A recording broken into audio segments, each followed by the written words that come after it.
Ketimpangan pertumbuhan ekonomi masyarakat Bali tidak lepas dari ketidakmampuan pemerintah dalam melakukan tugasnya. Pemerintah hanya mengeksploitasi beberapa daerah saja sehingga pertumbuhan ekonomi menjadi terpusat.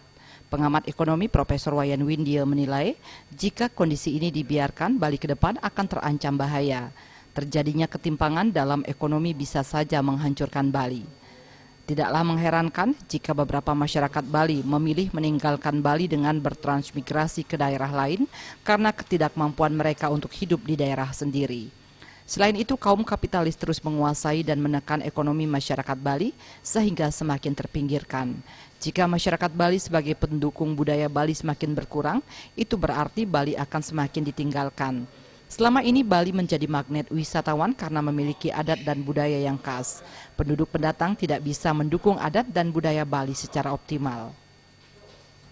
Yang punya data kurang dari 0,5% investasi ring pertanian, 98% di pariwisata. Ini kan sangat timpang lah ini, timpang regional antara selatan, barat, timur, dan utara, timpang sektor, dan timpang pendapatan masyarakat.